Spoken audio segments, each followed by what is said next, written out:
오늘 말씀은 계시록 1장 1절로부터 6절까지 말씀입니다. 우리 함께 읽겠습니다. 예수 그리스도의 계시라. 이는 하나님이 그에게 주사 반드시 속히 될 일을 그 종들에게 보이시려고 그 천사를 그 종 요한에게 보내어 지시하신 것이라.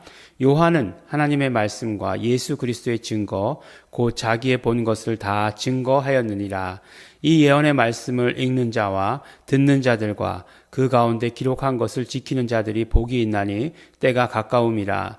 요한은 아시아에 있는 7 교회에 편지하노니 이제도 계시고 전에도 계시고 장차 오실 이와 그 보좌 앞에 7 영과 또 충성된 증인으로 죽은 자들 가운데서 먼저 나시고 땅의 임금들의 머리가 되신 예수 그리스도로 말미암아 은혜와 평강이 너희에게 있기를 원하노라.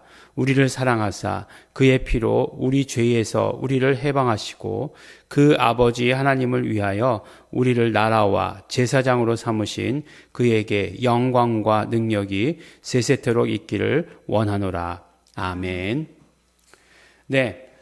오늘 말씀은 이제부터 성경의, 신약 성경의 맨 마지막이죠. 요한계시록의 말씀입니다.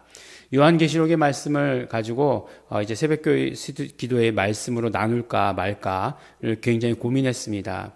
왜냐하면 계시록이라고 하는 것은 어떤 면으로 보면 굉장히 그런 것들 있죠. 그러니까 우리가 문학으로 얘기하면 시 그러면 짧지만 그 안에 들어가 있는 내용은 굉장히 풍성한 것이죠. 근데 그것을 해석하지 못하면 그냥 아무것도 아닌 거죠. 예, 내 마음은 호수요. 이렇게 얘기하면 정말 내 마음이 호수처럼 지금 잔잔하고 넓고 평온한 상태를 말한다. 이렇게 얘기하는 거지만 만약에 이과적으로 막 해석을 한다 그래가지고 어떻게 내 마음이 호수가 되냐 이렇게 얘기한다면 그 다음은 더 이상 이해할 수 없는 것이죠. 그것과 마찬가지로 호수에 대한 심상을 더 많이 알고 있어야 되고 호수를 많이 본 사람은 이런 호수 저런 호수 그래서 내 마음은 호수다 그랬을 때 가지고 올 수 있는 생각들이 더 많은 것이잖아요.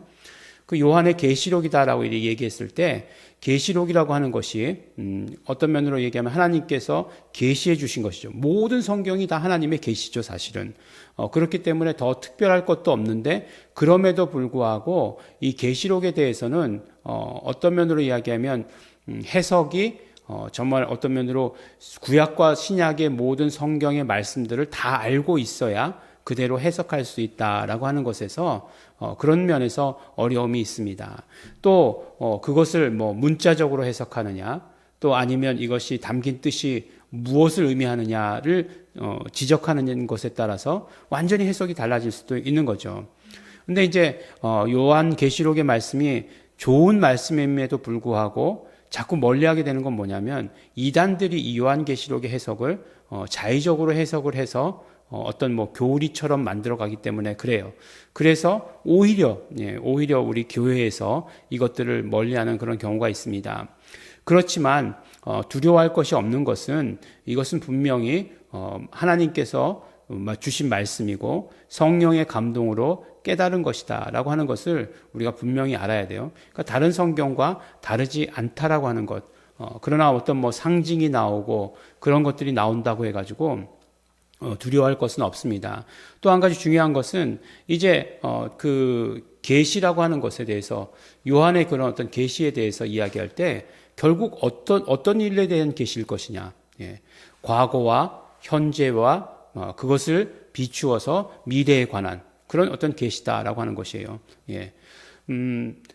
요한계시록 22장 마지막 절 우리 모든 사람들이 다 아는 말씀이죠. 주 예수여 어서 오시옵소서. 아멘. 마라나타. 마라나타란 말은 없지만 그게 마라나타죠. 근데 결국 그 말씀이 뭔가요? 요한계시록이 무엇을 기록하고 있는지에 대해서 우리에게 말씀해 주시는 것이죠. 이게 단순하게 이렇게 말씀할 수는 없지만 결국 예수 그리스도의 다시 오심에 대해서 말씀하고 있다라고 하는 것을 이야기해 주시는 거죠. 그래서 1장 1절에 뭐라고 말씀하시고 있냐면 예수 그리스도의 계시라라고 이렇게 시작하고 있어요. 이게 제목이죠. 제목과 같은 말씀이죠. 근데 우리가 마가복음 말씀을 할 때도 나누었던 이야기인데 예수 그리스도 복음의 시작이라 라고 이렇게 되어 있어요. 마가복음 1장 1절 시작이. 그러니까 예수 그리스도의 복음의 시작이다 이렇게 되어 있어요. 그러니까 우리가 헬라어를 그대로 하여간 뭐 직역으로 옮긴다면, 근데 이게 직역이라고 말할 수가 없는 것이 이제 헬라어의 소유격이라고 하는 것은 굉장히 많은 의미를 가지고 있다라고 이렇게 말씀을 드렸어요. 예. 이제 뭐 또 헬라어 문법까지, 예. 뭐 계시록. 그러니까 계시록은 모든 것들의 다 종합편이니까 우리가 알아야 돼요. 예. 그것만 나오는 줄 아세요? 오늘 말씀 가운데 삼위일체도 나와요. 예, 그러니까 뭐, 굉장히 하여간 그 짧은 어떤 면으로 보면 말씀 가운데 막 집약해서 넣어놓은 거죠. 예수 그리스도의 계시다라고 이렇게 얘기했을 때, 우리가 예수 그리스도의 계시다. 그 모든 계시의 뭐 소유권자가 예수 그리스도시다. 그러니까 예수 그리스도의 계시다라고 이렇게 얘기할 수 있는 거예요. 첫 번째로. 그 다음에 두 번째로 어떻게 해석할 수 있냐면 예수 그리스도에 관한 계시다라고 이렇게 해석할 수도 있어요. 그 소유격의 해석의 방법이에요. 그 다음에 또 어떻게 해석할 수 있냐면 이 모든 계시의 내용이 예수 그리스도시다라고 이렇게 얘기할 수 있는 거예요. 그러니까 뭐 이게 16가지가 된다고 해요. 그러니까 헬라어의 소유격을 해석하는 방법이. 그러니까 더 많은 어떤 방법들이 있지만 그러나 중요한 것은 무엇이냐면 예수 그리스도가 빠지진 않는다라고 하는 사실이에요. 계시와 예수 그리스도가 빠지진 않아요. 그럼 무슨 얘기냐? 예. 그 계시는 분명 예수 그리스도와 아주 깊은 관련, 예, 아주 깊은 관련이라고보다 더 말하는 그런 관련이 있는 거죠. 예수 그리스도에 대한 이야기인 거죠. 예수 그리스도에 대해서 말씀해 주신 것이다 라고 하는 거죠. 그러면 예수 그리스도에 대해서 말씀하신 것이다 라고 얘기했을 때 또 한 가지 우리가 생각할 수 있는 것은, 그렇죠, 예수 그리스도의 다시 오심이 남아있는 거잖아요. 예수 그리스도의 다시 오심이 남아있는 것이니까 분명히 이 이야기는 예수 그리스도의 재림, 예수 그리스도의 다시 오심에 대해서 우리에게 깊은 깨달음을 주시는 것이다 라고 하는 사실을 우리는 알아야 하는 것입니다. 그래서 요한이 이제 저자라고 이렇게 말씀하고 있잖아요. 이제 뭐 요한복음과 요한 1, 2, 3서를 쓰고 그다음에 계시록을 쓴 저자, 바로 그 요한이다라고 이렇게 알려져 있어요. 뭐 항상 저자 얘기 나오면 여러 가지 설들이 있어요. 그렇지만 우리가 정통적으로 받아들이기를 분명히 사도 요한인 것으로 알고 있습니다. 반모섬이라고 하는 곳 우리 많이 들어보셨죠? 반모섬이라고 하는 거, 파트모스인가 뭐 이렇게 되어 있어요. 그리스어로는 그 섬으로 유배 가가지고 기록한 것이다라고 이렇게 되어 있어요. 근데 이제 유배 갔을 때 그때 상황이 언제냐면 뭐 도미티안 황제라고 하는 이 황제는 네로 황제 다음으로 아주 악독한 사람이다라고 이렇게 얘기해요. 그래서 기독교인들을 박해했던 사람이죠.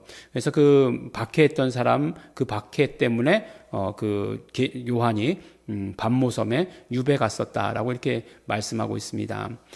근데 이제 우리가 생각하기로는 이제 반모섬에서 썼으니까 요한은 항상 반모섬에 있었다라고 하는 생각이 강해요.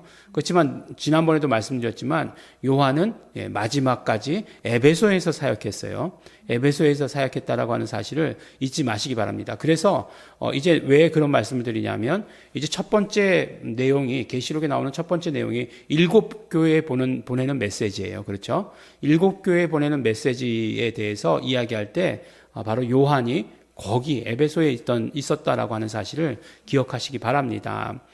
그래서 말씀드렸죠. 이제 아주 배경에 대해서 많이 말씀드렸어요. 그런데 이제 박해에 대해서 이야기할 때는 박해는 언제나 있었다라고 하는 사실. 예. 뭐 네로 황제 때만 있었던 것 아니고 도미티안 황제 때만 있었던 것이 아니고 있었던 것. 그래서 이제 도미티안 황제라고 하는 사람은 이제 그 본인을 이제 신격화하는 거죠. 그러니까 황제 중에서도 자기가 인간이다라고 얘기한 사람은 그래도 좀 괜찮은 사람이고, 자신을 신격화하는 사람들은 항상 이렇게 문제가 생기는 거죠. 신격화하면 어떻게 되는 거예요? 우리는 기독교에서는 거부하는 거니까. 예. 신사참배? 예, 거부하는 거니까. 마찬가지죠. 그렇게 해서 이제 그러면 니네 왜 거부해? 그래서 이제 그때부터 박해가 시작되는 거죠. 그런 박해가 있는 그런 배경을 갖고 있습니다. 근데 요한은 뭐라고 말씀하시냐? 2절 말씀 보니까 하나님의 말씀과 예수 그리스도의 증거, 곧 자기의 본 것을 다 증거하였다라고 이렇게 얘기하고 있어요. 그러니까 증거하였다. 과거에 증거했다는 거죠. 하나님께서 말씀하신 것, 예수 그리스도께서 증거하신 것. 그것을 다 보고서 본 것을 증거했다. 이렇게 말씀하고 있는 것이에요. 그리고 그 예언의 말씀을 읽는 자와 듣는 자들과 그 가운데 기록된 것을 지키는 자들에게 복이 있다. 왜 복이 있느냐? 때가 가깝기 때문이다. 라고 이렇게 말씀하고 있어요. 그러니까 분명히 우리에게 한 문장 한 문장, 한 절 한 절을 나아가면서 이것이 이 계시의 내용이, 계시의 방향이 결국 무엇을 말씀하시려고 하는 것인가 하는 것을 이야기해 주시는 것이죠. 그래서 보니까 요한은 아시아에 있는 7교회에 편지하노니, 이제 수신자가 7교회인 거죠. 7교회. 이제 나중에 에베소 교회, 서머나 교회, 두아디라 교회, 그런 교회들 나오지 않습니까? 그 7교회가 또 나올 거예요. 그 편지한다. 그리고 편지한다라고 이게 얘기하면서 이제도 계시고 전에도 계시고 장차 오실 이 누구시겠어요? 성부 하나님을 말씀하는 거죠. 그 다음에 그 보좌 앞에 7영. 근데 아주 표현이 독특하긴 하지만, 7영이라고 표현하긴 했지만, 분명히 요한에게 있어서는 뭔가 본 거겠죠. 뭔가 환상을 본 것이겠지만, 이분은 보혜사 성령님을 말씀하는 거죠. 그리고 또 충성된 증인으로 죽은 자들 가운데 먼저 나시고 땅의 임금들의 머리가 되신, 요까지만 해도 누군지 알죠? 근데 예수 그리스도 이렇게 말씀하고 계시잖아요. 예수 그리스도로 말미암아 은혜와 평강이 너희에게 있기를 원하노라. 우리 주 예수 그리스도의 은혜와 독생자 예수 그리스도를 보내주신 하나님의 사랑과 성령님의 교통하심이 같은 내용이죠. 이것과 같은 내용이죠. 그러니까 벌써 삼위일체 하나님에 대해서 완벽하게 어떤 면으로 보면 갖춰진 모습을 기록한 것은 다른 데서는 어떤 면으로 보면 조금 물론 그런 표현들이 나오죠. 성경에 삼위일체가 나오냐? 삼위일체란 말은 안 나오죠. 그렇지만 그 어떤 표현, 그 내용이 나오는데 아주 조금씩 나오기도 하죠. 발악이적인 삼위일체의 표현, 그렇게 얘기하기도 하고 하지만 어떤 면으로 보면 이제 마지막에 요한의 마지막에 그 서술한 그런 어떤 계시록이기 때문에 기록한 글이기 때문에 완성된 모습의 삼위일체의 어떤 그런 것들이 드러나고 있는 것을 우리가 보게 되는 거죠. 성부와 성령과 성자. 물론 순서는 바뀔 수 있어요. 그 순서가 순서대로 성부, 성자, 성령이다. 그렇게 생각하는 것 자체는 안 좋은 생각이죠. 안 좋은 생각이다. 참 재밌네요. 그 성부와 성자, 성령의 항상 먼저고 나중은 바뀔 수 있는 거예요. 왜냐하면 하나님이시기 때문에 그런 거죠. 그분께서 어떻게 하셨느냐? 하나님을 위하여, 그 아버지 하나님을 위하여 우리를 나라와, 그러니까 그 위에 또 한 글자리 있죠. 너희에게 있기를 원하노라. 우리를 사랑하사 그의 피로 우리 죄에서 우리를 해방하시고 그 아버지 하나님을 위하여 우리를 나라와 제사장 삼으신 그에게 영광과 능력이 세세토록 있기를 원하노라. 아멘. 이렇게 말씀하고 있어요. 그러니까 예수 그리스도께서 이 땅에 오셔서 하신 일이 뭐예요? 아버지께서 사랑하시고 예수 그리스도께서 이 땅에 오셔서 순종하시고 충성된 증인으로서 우리를 죄에서 해방시키시는 그 사역을 하셨다라고 이렇게 얘기하는 거잖아요. 그래서 그 아버지 하나님을 위해서 우리를 그 다음에 나라와 제사장으로 삼으셨다라고 이렇게 얘기하는 것이에요. 이게 무슨 얘기입니까? 나라와 제사장으로 삼으셨다라고 하는 것은 우리에게 분명히 권세를 주셨다는 거죠. 베드로서에도 보니까 이런 표현이 있었죠. 우리를 나라로 삼으시고 너희는 택한 족속이요 왕 같은 제사장이며 이렇게 표현한 것들이 있었잖아요. 같은 표현이죠. 나라와 족속, 나라와 제사장 같은 표현이에요. 그래서 우리에게 그 요한복음 1장 12절 말씀인가요? 영접하는 자에게는 영접하는 자 곧 예수 이름을 믿는 자에게는 하나님의 자녀가 되는 권세를 주셨다라고 이렇게 얘기하잖아요. 자녀가 되는 권세. 그 권세와 또 제사장 삼으셨다라고 하는 것은 무엇인가요? 결국 제사장은 중보의 역할을 하는 거잖아요. 하나님과 인간 사이의 중보의 역할을 하신 것이 예수 그리스도시고 우리를 제사장 삼으셨다라고 하는 것은 우리도 그 중보의 역할을 감당해야 된다라고 하는 것을 말씀해 주시는 거죠. 그래서 우리에게 권세와 중보의 역할을 하도록 우리를 삼으셨다. 그러니까 우리를 구원하시고 우리를 죄로부터 구원하시고 우리에게 직분을 주시고 사명을 주셨는데 능력도 주셨죠. 권세와 그 다음에 중보의 역할. 그러니까 세상 사람들로 하여금 아직도 예수 그리스도를 모르는 사람들과 하나님을 그 예수 그리스도의 공로로 연결시킬 수 있는 능력이 우리에게 있는 거죠. 그런 직분이, 그런 사명이 우리에게 있다라고 하는 사실을 말씀해 주시는 것입니다. 네, 계시록도 우리가 예수 그리스도를 중심으로 해서 이렇게 이야기해 나가면 어려울 것이 없죠. 네, 도저히 이해되지 않는 내용들, 네, 있어야 된다고 생각합니다. 성경이 모든 것이 다 한 글자도 빼놓지 않고 다 이해된다. 예. 그러면 이미 성경이 아니다라고 생각할 수도 있어야 되는 것이에요. 예. 나는 성경에 한 글자도 다 이해 안 되는 부분이 없어. 뭐 그런 분들 계시기도 하시더라고요. 예. 근데 오히려 그게 더 위험할 수 있다라고 하는 사실이에요. 예. 왜냐하면 하나님 그 시야에서, 하나님 그 관점에서 이렇게 말씀해 주신 것들을, 예, 우리가 다 이해할 수 있다? 예, 그렇지 않죠. 예. 우리가 부모의 마음을 다 이해할 수 있다. 예, 그렇지 않습니다. 그렇지 않죠. 근데 부모가 되고 나면 그 마음을 조금씩 더 알아가게 되는 거죠. 예. 마찬가지로 우리가 하나님의 말씀을 다 이해한다. 예, 그건 아니라고 생각해요. 그리고 또 더군다나 지금 이 땅을 살고 있는 50대의 목사로서 모든 말씀을 다 알고 있다. 저는 그렇진 않다라고 생각합니다. 제가 70대 되고 80대 되면 더 깨닫는 게 많을 수도 있겠죠. 그렇지만 지금은 그렇지 않다라고 생각합니다. 그러나 중요한 것은 요한이 가진 이 계시록의 이 말씀도 결국 예수 그리스도의 계시라고 하는 것으로, 요한이라고 하는 것보다 예수 그리스도에 초점 맞춰져 있다라고 하는 것으로 우리가 보아 나가야 한다라고 하는 것을 우리에게 말씀해 주십니다. 그런 것으로 인해서 우리가 더욱더 또 성경을 더 깊이 깨닫게 되기를 원합니다.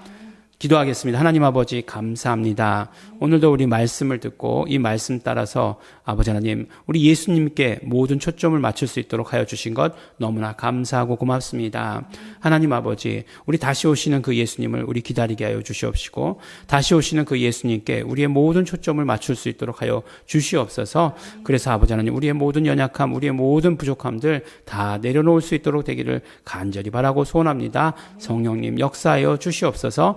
감사드립니다. 예수님 이름으로 기도드렸습니다. 아멘. 그러므로 우리가 기도하실 때에 우리 이 말씀들 정말 온전히 성령님으로만 깨달을 수 있도록 되기를 원합니다. 지혜와 계시의 영 성령님이시여 우리에게 충만히 임재하여 주셔서 말씀 온전히 깨닫게 하여 주시옵소서. 우리 다 같이 통성으로 기도하시겠습니다.